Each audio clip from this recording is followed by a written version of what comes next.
now tuning in to the Going North podcast with your host, bestselling author and professional speaker and member of the John Maxwell team, Dominic Dom Brightman. And every Monday and Thursday, we're going to hear the voice of a different author sharing their gifts, stories, and expertise to help you charge forward in life. Now let's get on with the show.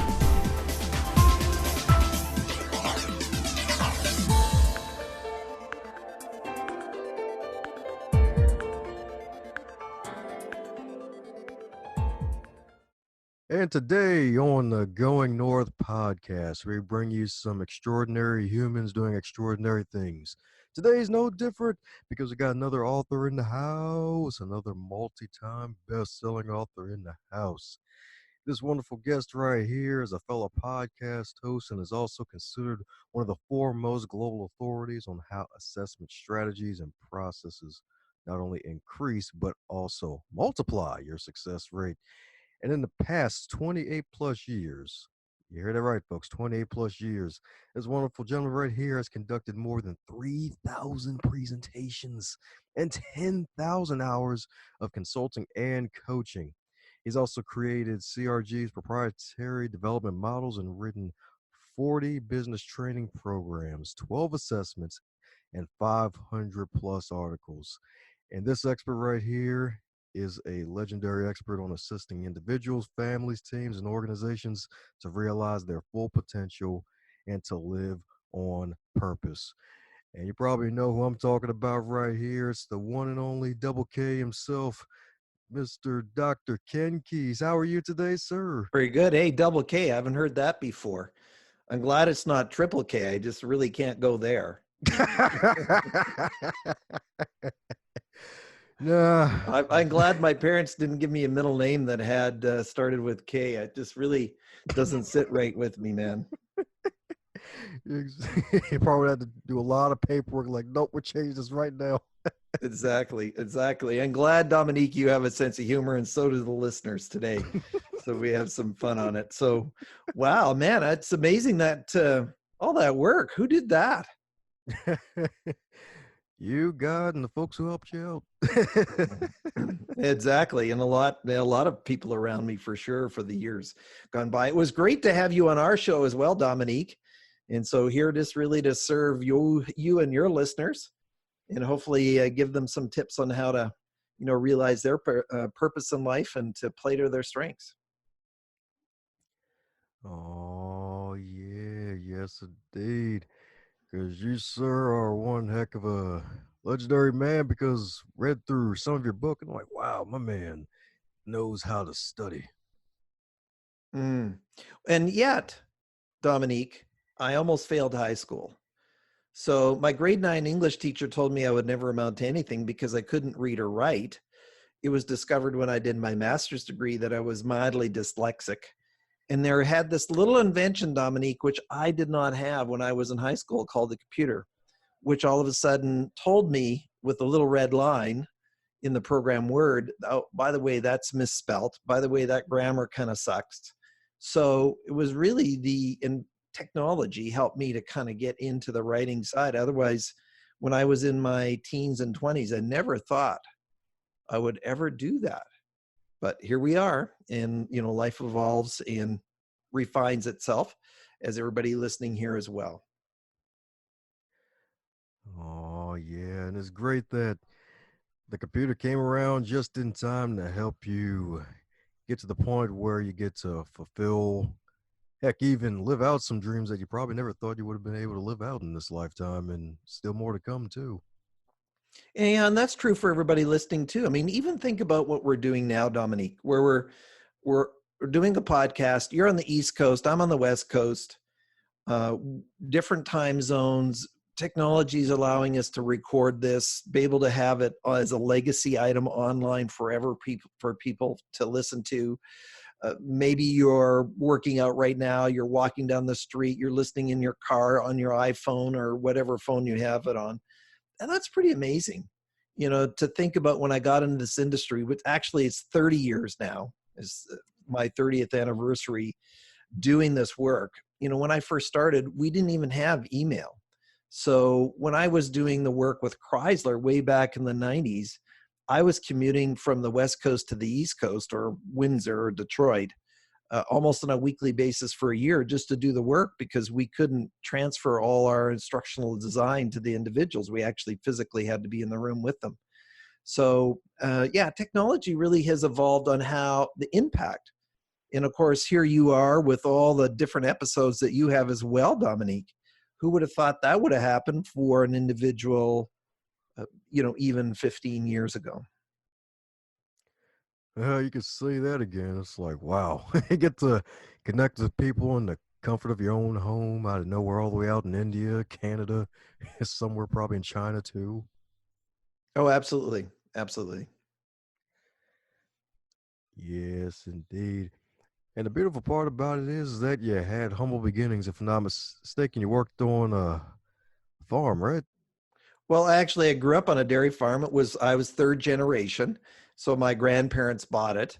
And I actually had my own dairy farm for a while I actually worked as a um, feed sales rep, so agricultural sales rep. So I did both. Of course, I couldn't really make the farm work on its own because it was new and I needed to have an outside job. So I had both of those. But I was always had community. And if you think about sort of the rural mindset, Dominique, is that you help your neighbor out if somebody is in need.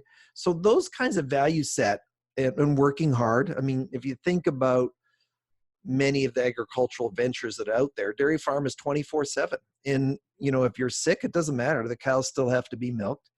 If you're not feeling like it, it still has to be done. There's no way to avoid that effort or work. So work ethic was something that really helped me and developed me. So from not necessarily humble beginnings, but really, in that framework or that area before moving into this place, I actually moved from a sales position into sales training. That's how I started this in this industry. And then I ran into Dr. Terry Anderson, who founded the company Consulting Resource Group, which I now own 40 years ago. And he designed the company or put it together because he wanted to have psychological tools and assessments that serve the learner. So our personal style indicator would be an alternative to DISC or Myers-Briggs. And, it's the number one assessment as described by participants. And so I bought it from him, many, many years ago now.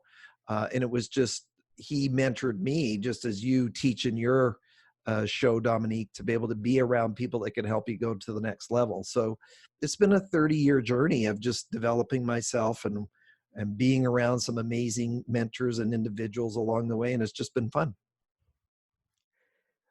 That's right. Fun on the bun indeed. And I can't believe I forgot to say this like 2 minutes ago, but congrats on your 30th anniversary. There we go. Oh, well, thank you for that. Where did it go? I just said, hey, I was just actually on a podcast last night. So, and with somebody in Australia. So she was a host and had reached out, and I said, hey, that's pretty cool. And when I think about, where have we gone in 30 years? And what I was sharing on that podcast is that I do a lot of speaking. People hire me to be speaker at their conferences. And I just recently was in Dallas doing some work there. And I said, you know what? I've never had more fun. So even though I've done 3,000 presentations, I've actually never enjoyed myself more than right now. And she asked the question, said, why do you think that is? And I said, well, you get to a place where hopefully maturity kicks in a little bit. And the other one is do you, yeah, my mom, who is 85 or something, says, one day, Ken, you'll grow up. And I said, yeah, well, that's fine. Dominique, you get that, right? So Yeah. not that I'm going to pick on the host or anything like that. And I said, you know what, you get into a place where you're not trying to impress people. You're just trying to serve them. And so, my other book, Why Aren't You More Like Me, which is on personality and values. And I was doing a workshop on helping people to get clear about where they want to go in their life. And that's the other book, The Quest for Purpose. And at the end of it, I had individuals with masters and PhDs coming up to me and says, Ken, that's the best program I've ever been to help me to get clear on my direction in life. And it's just honoring. It's just fun to be able to do it and to be in the zone. And my encouragement to those listening is that, all of us have a purpose or a calling. You just have to do the work to find it out. And and be clear about it. And if somebody's listening and says, I don't know what my purpose is, well, then, Dominique, we know what the answer is. My purpose then is to find my purpose. My purpose is to find out what my strengths are, what my calling, my gifts, my talents, my abilities.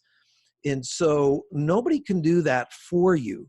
So this idea of blaming somebody else, or, I was dealt a bad hand, sorry. As soon as you blame other people, you are no longer you will always be a victim. And, victimhood is not a very empowered position or place to be in, taking responsibility. And I'm not saying that there are things that haven't happened to you in your life that haven't been difficult. We've all had that. And I share that story in my book. And you mentioned you read the back there about some of the traumatic events that occurred. But we all have a choice to kind of overcome that and use those events to learn from them, to grow, to strengthen us, to build resilience, grit, whatever word we want to use, to go to the next level. I mean, we think about Sylvester Stallone, who has a new movie come out when we're recording this, right? In his 70s, still doing movies, or Clint Eastwood, who was, still doing movies in his 80s, or Arnold, or whatever. So all of us have stories to be able to go to the next level. Amen to that. And it's really inspiring too, because it's like some folks, they may want to go with the old limiting belief of, oh man, I'm getting old or whatever. And it's like, Mm. yeah, Arnold, like folks like Arnold and Sylvester Stallone, they're still making movies. It's like they're they're not done yet. Absolutely. And, when Harrison Ford too, right? Now, you still need to have your mind. I always joke, Dominique, that Moses was 80 before his first real job, and still hiking mountains at 120. So, none of us really have an excuse for what we're doing. And unfortunately, I do some health and wellness coaching, and we have a wellness assessment. We call it the Stress Indicator and Health Planner. And I have a diploma in nutrition and genetics.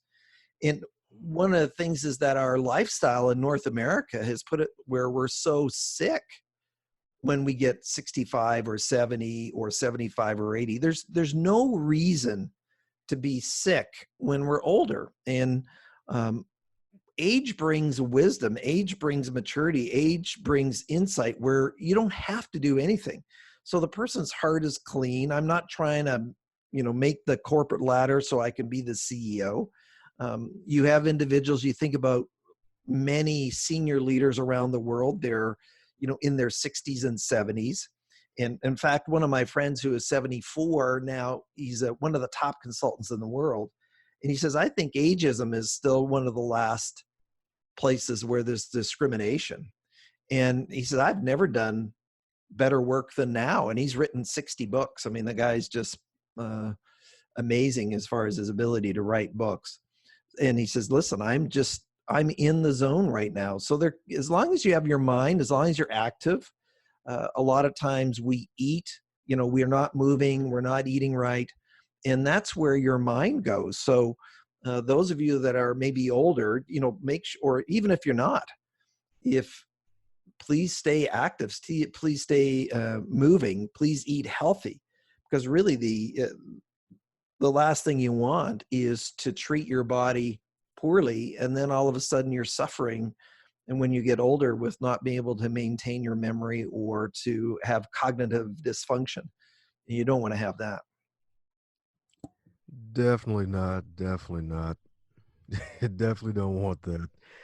And heck, that even kind of reminds me of an article I came across recently where it mentioned how this, I think it was this 84-year-old woman, and she had dementia, and the effects of it were reversed based off a diet. She switched over to a fruit-based diet, mostly blueberries and other fruits and vegetables, and it actually helped her mind to actually come back, Mm. which was Well, very interesting. absolutely. There's, I've actually interviewed several amazing doctors on my podcast because I have such a passion around it. They're talking about dementia. My father-in-law, stepfather-in-law, passed away from dementia a couple of years ago, so we're quite familiar with the disease. But when you think about it, is they're talking about dementia or Alzheimer's being um, type 3 diabetes. So not type 2, but type 3, where I have a metabolic disorder and that metabolic disorder is affecting the function of my brain. And so if we think about all the sugars and processed carbohydrates that we have in our systems and our food source, and as an agriculturalist, I get this. If we were to scroll back and just eat healthy, rather than all the processed foods that are in the center of our grocery stores, then most of us are going to be much better off. Just eat real food. That's all. When we talk about real food, I mean, if I'm still, because of the dairy farmer, hey, listen, I have to have cheese, but it's still from milk. Your vegetables, your fruits, there's a lot of antioxidants that are in those versus, going and getting some kind of chip or something like that. And the reality is most of the processed foods, I mean, they are high glycemic index, so your blood sugar is spiked. They are designed to be addictive. There is a reason why you can't eat just one chip. You have to eat the whole bag. It's designed that way. Hello. It's like an alcoholic, right, Dominique? Is that if you're an alcoholic, you don't have alcohol in your home. So it's the same thing. If you want to eat healthy, is you have to make sure you don't bring the unhealthy food into your home. And I don't call it food. I'll just call it junk food. And because it's really, none of us have enough discipline not to eat it. If I have a chocolate bar, which is kind of my weakness, and I get one of those big ones, boom, it's gone. So you just can't bring it around. So set up a system so that you can be healthier. Start eating natural items like you mentioned about the person in the article, where they started to reverse or certainly reduce the impact of these items. One of my colleagues, and I say that lightly, Dr. Carolyn Leaf, and she's a neuroscientist. And one of the things she talks about, there's a thing called epigenetics. Even now that we're down this list or down this pathway, Dominique, is that 90 to 95% of all illnesses are lifestyle related. So when people say, well, it's just my genetics, it was, my dad had a heart attack, so I have one too. Well, true, false, false, false, false. That's not true. What happens is that our epigenetics means our DNA interprets our mindset and our environment. So if I keep saying I'm going to have a heart attack and I keep eating like I'm going to have a heart attack, then why would you be surprised? But on the other hand, just because your family had heart attacks doesn't mean you need to or will if you take responsibility and shift your mindset and also shift how you eat. So I don't know how we got down this track, but one of the things that happens in the work that we do, Dominique, is we teach people on how to discover and find their purpose, how to understand their personality and personal style, and that's important, and all the research shows that. But even if I know my purpose, what if I'm sick all the time? How could I live out my purpose if I have no energy, if I can't focus, if I have these debilitating diseases or illnesses that are affecting me? And even myself, listen, a lot of people say, well, it's flu season. Well, I've decided not to participate. So somebody said, well, it's cold season. No, it's not for me. So, I think I've had the flu once in the last 5 years, maybe. And it usually comes and it goes very, very quickly. I don't get ill. I just don't. And part of that is your mindset and how you eat and how you treat yourself. And one of my colleagues also does work around depression and happiness. And I'm not sure if you knew or not, Dominique, but working out like fitness and recreational activities have more effect in improving our mindset and lowering depression than any kind of antidepressant that's out there. So if you want to feel better, then work out and you get, the endorphins going into your system, being active, uh, doing recreational activities, if it's tennis or walking or jogging or riding bike or whatever, or or hiking with somebody else, then all of a sudden you have a relationship element that's coming in with the activity at the same time. All of these improving, who I bring to the table, and then you're feeling better yourself. And you didn't have to take some drug that has all kinds of side effects that go with it. Yes, sir. Yes, sir, indeed. And definitely right about that exercise because that's actually when I'm usually feeling my best when it's like those really good workouts where it's not to the point where you got to crawl out of the gym, but to the point where it's like you got a good sweat and the blood's pumping. Have to make Mm, sure you have a pen nearby and some piece of paper so you can write some stuff down because you're just because like we mentioned with the endorphins earlier, just gets it swimming in the mind. It's like, oh nope, let me write this down. Got this good idea. absolutely. Absolutely. So where would you like to go from here, Dominique? What would you like to cover? Ah, it could be blankets and north, but uh, yep, that's going in the bad joke pile. But anyways, of course, got this awesome book, The Quest for Purpose. So, what really led to all the other, I guess, in a way, so what led to this book, indeed, with just helping folks really find their purpose in a way? What really, let's just, because you have the books on leadership, and then, of course, the personality book. So, what led to this one? Well, it was interesting because all of us go through our own journey. And so when I got into this industry in 1989, um, I was introduced to an individual. I live in Vancouver, Canada. And this individual is in Seattle, Washington, but a 2.5 hour drive from my place to his place. But I was introduced to a gentleman named Mike McManus, and Mike, he actually created a sort of the precursor to the book, The Quest for Purpose. He was an educator and he was helping students to stay in school because they really lost. They didn't like school. But then what he found out is most adults needed some life direction. And all the research is clear, Dominique, is that majority of individuals, nearly 90%, don't like what they do from mildly irritate to loathe. Only 10% are living on purpose. So in 1989, I actually hired a coach to help me get clear about my direction. I spent 6 months working with him, writing and journaling and writing pages and pages of narrative. And what we really ended up is that my purpose in life is to help others to live, lead, and work in purpose.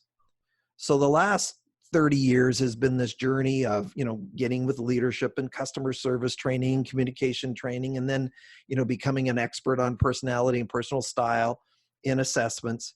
And then the quest for purpose really came out of my heart to say many people don't know how to find their purpose.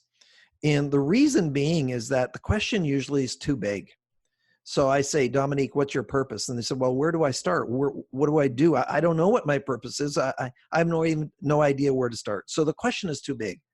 So the quest for purpose is really my life's work, bringing it into a place to say, my goal is to help you to get clear, to bring your best. And living your purpose isn't a self-centered event. It's a self-honoring event. When you are living on purpose, when you're doing what you're passionate about at the same time, competent about at the same time, purposeful about, is that you actually bring your highest level of contribution. And so when you meet somebody, Dominique, who is just on fire and then doing what they love and good at what they do, it doesn't just change the energy of the room, change the energy of the people around you. And so the quest for purpose, I said, how do I create this roadmap with all the exposure of all these different mentors over the years so that I can have a step-by-step process to lead others as long as they do the work? Because you just don't show up and read this book. As far as you need to interact with it, you need to be able to respond to the questions. And I said, let me frame this out so that it serves people. The other thing that came out of it, and Dominique, I mean, I have a faith statement, or I believe that we are spiritual beings having a physical experience, not the other way around. You don't need to believe that to read the book or to listen to this podcast. Everybody is free moral agent and they can choose what they want. But I also wanted to cover in the book 2 or 3 areas that many of the other books around purpose, such as The Element or, Finding Your Passion in Life, they would never talk about it because they were trying to be politically correct, Dominique. And I thought it was my calling in life to be able to set the record straight is that I have my first chapter in the book that says meaning before purpose. And what I mean by that is that if we're spiritual beings, then I need to be able to define what that means for me. How do I discover that? And where do I get meaning from? I mean, a lot of times people get meaning from what they do, not who they are. And that is shallow. That's fleeting. But if there is something more going on that gives me meaning, then how can I embrace that? And then the next chapter in the book, I talk about mindset. There are so many people that maybe they know their purpose, but they don't have an optimistic mindset or a mindset that is a winning mindset. And so they continue to be defeated. So when we talk about optimism versus pessimism, in that there's all kinds of research that documents, Dominique, that how I speak and what I say and how I react to both positive and negative events is predictable for my future success. And Dr. Martin Sigelman wrote the book Learned Optimism. It's a 25-year study over people's language and how they respond to things, and that he could predict people's success based on that information. So with his permission, I took his model and inserted that in that chapter, as well as other things like fear. A lot of times people don't make decisions to go forward. They're miserable, but they like the certainty of misery versus the misery of uncertainty. So you stay stuck in your position because you don't want to risk going out and doing something else. I've got this job, it covers the bills right now. I don't like it, but it's kind of secure. Well, it's miserable. And you're not really doing everybody else, you're doing a disservice to you, because that misery is affecting your health, your wellness, your immune system, your relationships. And so I really talk about that mindset and moving, away from fear and being able to embrace opportunity. All of us face fear. It's just what you're going to do with it. The other one is people that are, it's related to it, is people that worry about what other people think. Well, forget that. That's not going to help you. You're going to have to stand on your own. And then I talk about in my book, which is different again, the purpose around character traits of winners, and character traits that I want to encourage the reader to consider and to potentially, from a recommendation point of view, embrace as part of an underlying philosophy about life, no matter what your purpose is. So operating in integrity. One of my colleagues, Dr. Marshall Goldsmith, who's the #1 executive coach in the world, kind enough to endorse one of our books. He said, I get paid a lot. In a lot of cases, he would be paid multiple six figures to coach CEOs of Fortune 500 companies. But he said, if the person wasn't operating in integrity, I quit the contract. So, when we think about corruption in life, I remember being at an event, this fellow had come up from South Africa, and he does a lot of nonprofit work. And he said, you know what the #1 contributor to poverty in the world is? And I said, well, I don't know. Do you know what it is, Dominique? The #1 contributor to poverty in the world? Mindset? Corruption. Ah, And because the money doesn't get to the people. So, when we think about character, integrity is so important. And then I go through a list of, forgiveness. You can't be in unforgiveness and be able to realize your potential. And, I'm not saying that what the person did was okay or is even permissible. But if you don't forgive them, then you're going to let them affect you for the rest of your life. Why would you do that? Then when we talk about, who do you have around you? Your life really reflects the top 5 sort of people or influences that you have around you. Again, do you worry about what people think and say about you? I mean, everybody has, with social media now, Dominique, we know that every single person has an opinion, but very few people have wisdom. So why would I ask about, an individual who's never owned their own business? Well, Dominique, what do you think about me, quitting my job and starting my own business? Well, you're crazy, Ken. I don't know how you could do it. And it's going to be all this uncertainty. Well, you've never owned a business. Why would I ask you that question? And so my encouragement is that if you're going to get counsel from people who know, that have been there. Because again, all our family members will have opinions. When I quit my sales job, my family said, you crazy, Ken? You get a company car, an expense account for lunch. What else do you need?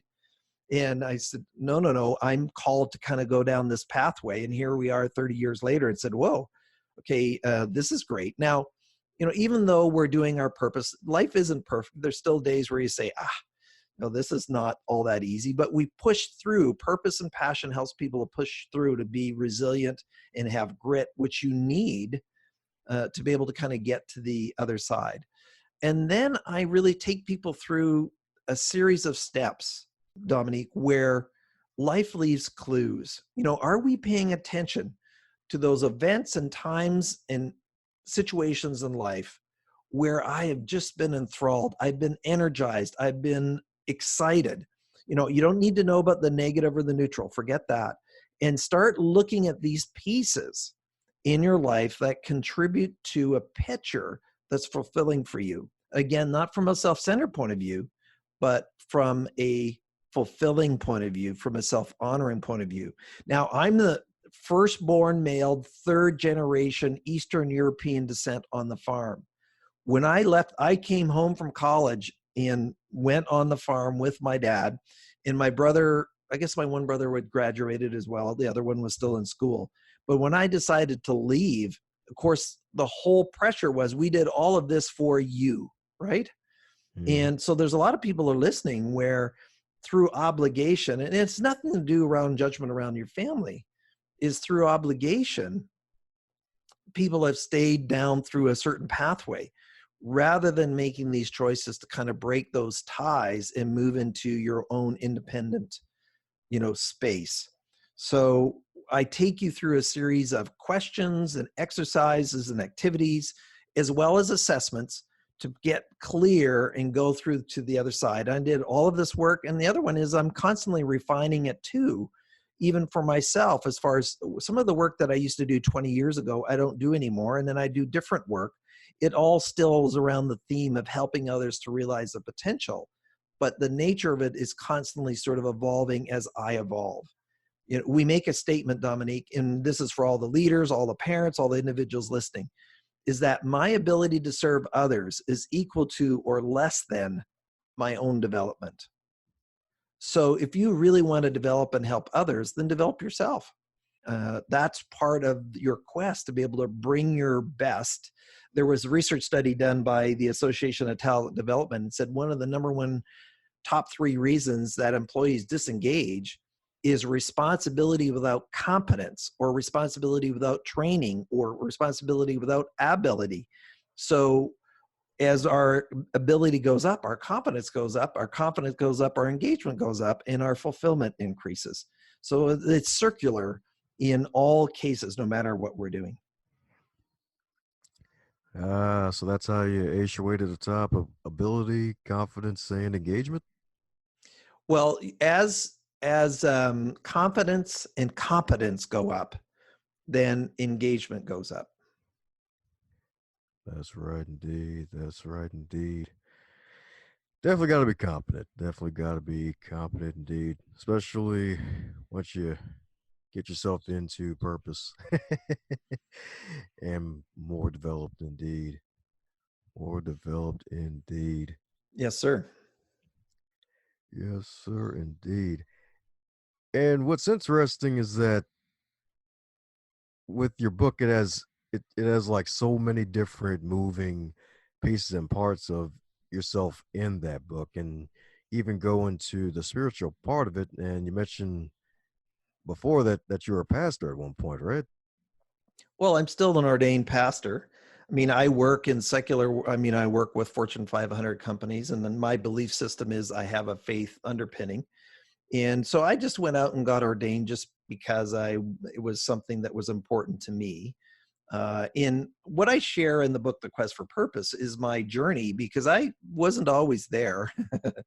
I had many years where I was on the other side. You wouldn't want to have known me then. Yeah, pretty crazy, that's for sure.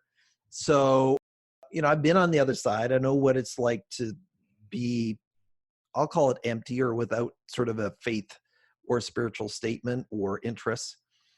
So I just share my story in the book, and I just encourage people to take a peek, to look. And that is one of the considerations when we think about purpose, is that if there's something more going on and there's a divine creator that has made us, then boy, there's another level of security that comes with that, Dominique, that when you say there isn't, that there isn't, because then that means that you are all that there is. And I'm not judging you. I mean, everybody makes their own decision, but my encouragement is that there is something more going on, and that something cares for you, that it's important and a critical piece of feeling fulfilled. Beautiful indeed. Beautiful indeed. And it's definitely great that you actually touch on that piece because that's something that a lot of people tend to ignore, or some may not be fully aware of it yet, the spiritual piece of everything.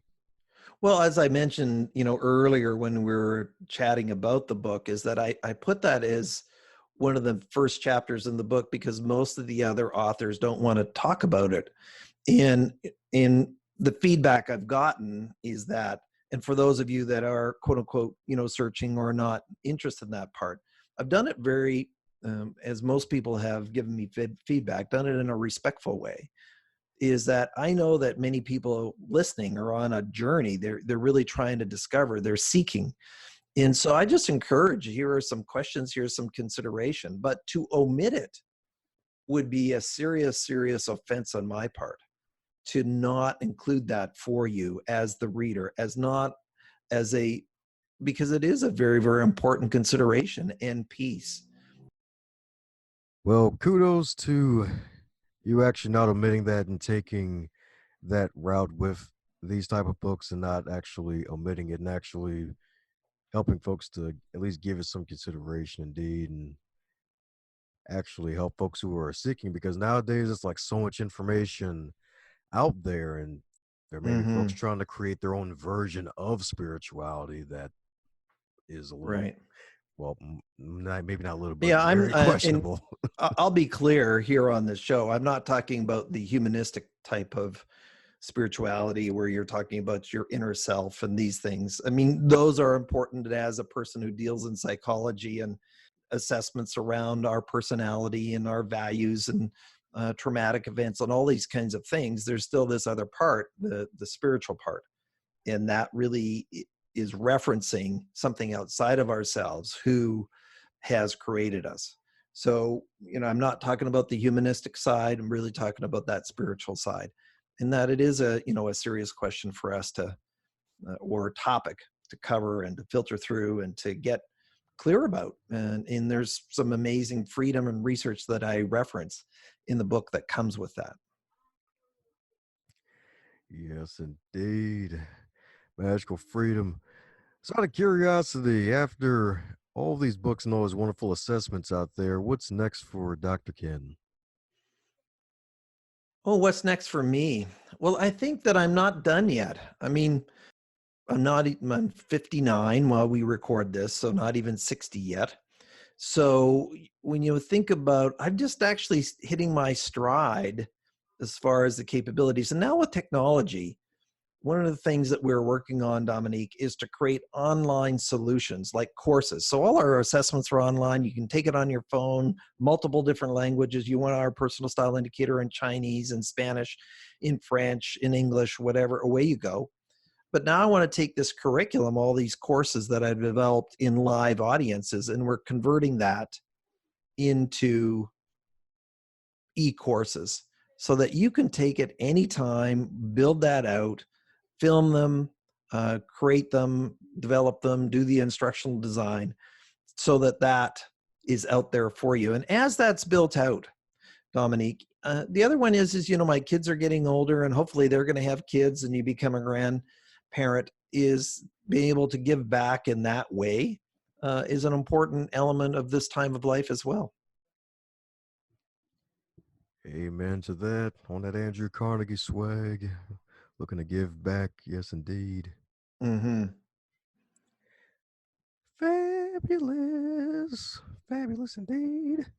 Well, since you mentioned 59, you probably have a feeling what I'm about to ask next. So if you were to wake up tomorrow and you were 25 again, but this time in 2019 with all of your knowledge and experience, what advice would you give to yourself?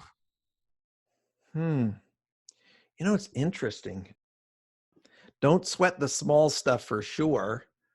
The other one is I think when I was younger, I worried what other people thought a little bit more than I probably needed to. And the other one is that I do believe to really be intentional, to get mentors that are way further ahead than you are. Hang around people that you want to become like. If you're the best person in the group, and again, not from a self-centered or arrogant point of view, then how are you going to grow? And so from a slightly self-centered, just Ken, make sure you're hanging around the people that really you want to emulate and become like. Like you're John Maxwell certified. I know that, Dominique. So, hey, if you got to hang around with John Maxwell for the next year, would that be okay? Just to be mentored by him and where he's been and what he's doing and all the impact that he's had around the world and leadership and coaching. Well, for sure. So I think that's what I would say there. And the other one is I was in my 30s before I really got my spiritual stuff together, and just maybe make that a little bit earlier. There was a lot of pain in my 20s as a result of that. Yes, indeed. Heck, made for a stronger story in the end. That's the good thing about it, at least, right? Exactly. Yes, indeed. Gave that story an 8-pack. Forget about the 6-pack. Mm. Boy, the jokes are really different today, aren't they, Dominique?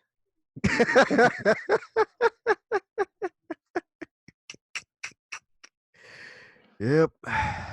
Yep. Yeah, they vary. Yep. For sure. Woo. Well, for the folks who want less dad jokes and more of the double K goodness, what's the best way for folks to reach out to you? Well, listen, Dominique, I actually have a gift for your listeners, a special Woohoo. gift just for you.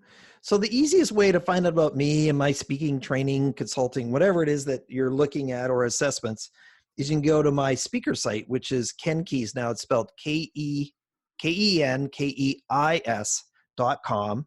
And then the special hidden gift is kenkeys.com/north.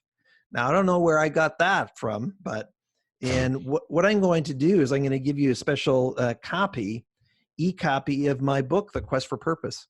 So you can go there. It's normally $30, but if you've been listening to this podcast throughout this time and you've got to this part of the podcast, then you deserve that gift.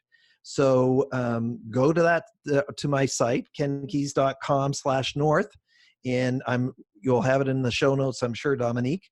And then you'll be able to get a copy, an copy of the book, The Quest for Purpose. If you want to order a hard copy, you're more than welcome to do so as well. And I know that Dominique has a hard copy in his hands right in front of him because I sent it to him. Oh, yeah. And one of my favorite books of this year, probably one of the most underlined ones so far. Definitely. Well, that's great. As an author, all you want to do is to do your best to help encourage others as they move forward.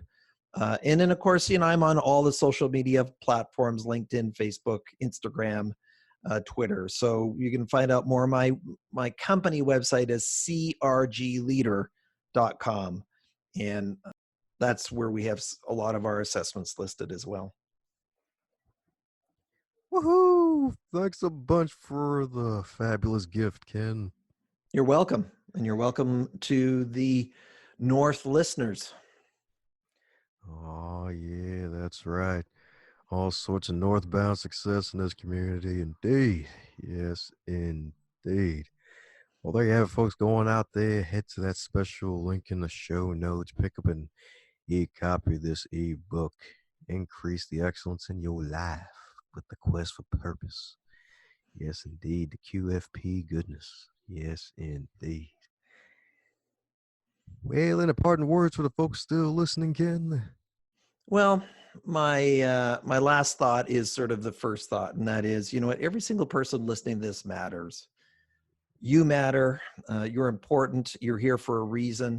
It's your responsibility to find that out. Don't let anybody tell you that you're worthless or not worth anything. That is not okay.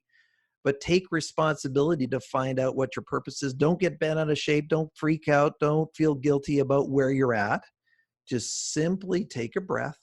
Start with where you're at. Start moving forward and feel satisfied with that.